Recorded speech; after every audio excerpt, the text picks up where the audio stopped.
Je soutiens en préambule qu'un travail d'isolation par l'extérieur n'est conforme aux lois y afférentes et donc pas assurable. Je vais maintenant développer mes arguments. Avant de voir la pose des plaques par elle-même, il va falloir qu'on choisisse notre méthode de pose. La pose calée-chevillée, qui va représenter à peu près 95% des travaux, des cas, puisque c'est ce qu'on utilise pour faire de la rénovation. Nous choisirons cette méthode de pose si le support est recouvert d'un revêtement organique, d'un hydrofuge, constitué d'un ancien enduit ciment, traité avec un hydrofuge.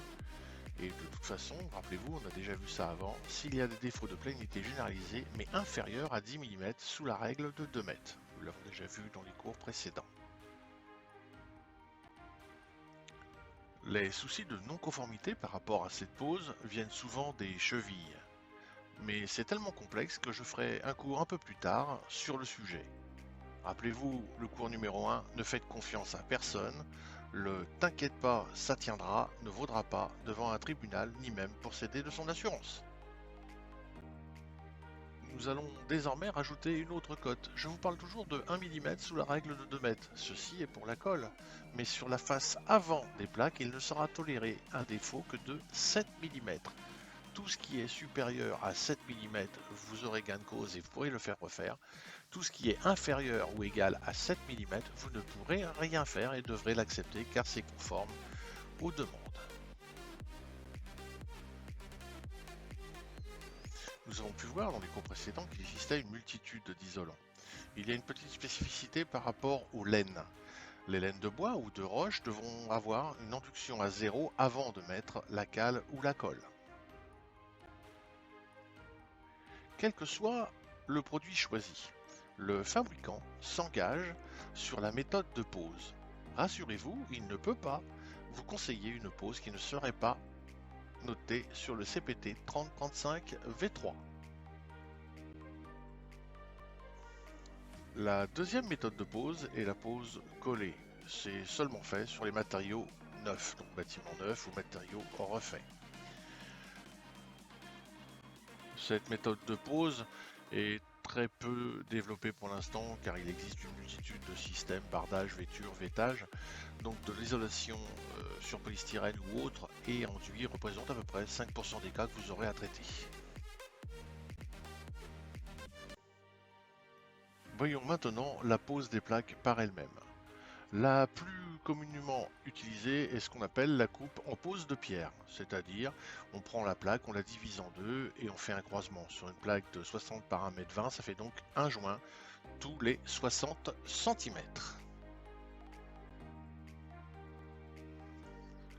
Toutefois, il y a un bémol. Sur le CPT 3035, la distance à ne jamais dépasser est 20 cm.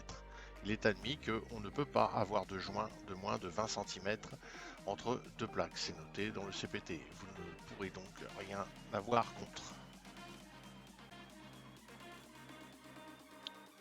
Dans les angles, nous choisirons la pose en harpage, en retour de mur. Pour la pose des tableaux, nous avons le droit de faire des joints droits, c'est-à-dire ne pas croiser. Mais attention, le joint devra être fait à l'intérieur des tableaux et pas à l'extérieur sur la façade.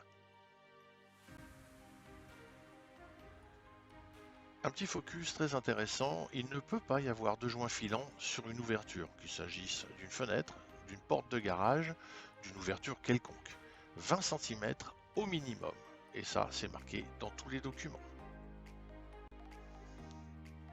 20 cm est une cote à retenir pour la pose de l'isolation.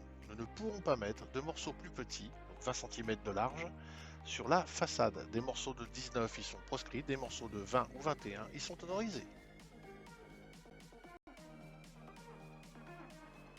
Mais voilà la vraie réussite de votre isolation, la désolidarisation. Il faudra toujours laisser 5 mm en verre à point dur. Mur, balcon en fer, tuyaux, dessus de toit, fenêtre, porte. Tout ce qui pourrait empêcher votre isolation de dilater viendrait donc en buter et ferait automatiquement des fissures. La désolidarisation est inévitable En fin de travaux, il faudra colmater à l'aide d'un mastic élastomère ou bien de baguettes prévues à cet effet, il en existe. C'est un peu cher, mais bien plus joli qu'un joint. Une fois que toutes les plaques auront été posées, il faudra, à l'aide d'une bombe de mousse PU, passer partout dans les joints. Une douzaine d'heures plus tard, il faudra poncer l'ensemble.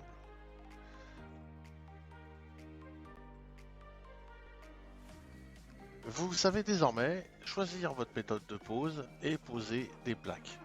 Il existe bien sûr d'autres petites méthodes qui sont garanties essentiellement par le fabricant. Mais attention, si vous choisissez cette méthode, vous devrez faire exactement ce que le fabricant dit. Sous peine de se voir dire ah bah non, c'est pas exactement ça que je vous avais dit, je ne garantis pas mon système et vous ne pourrez pas aller contre.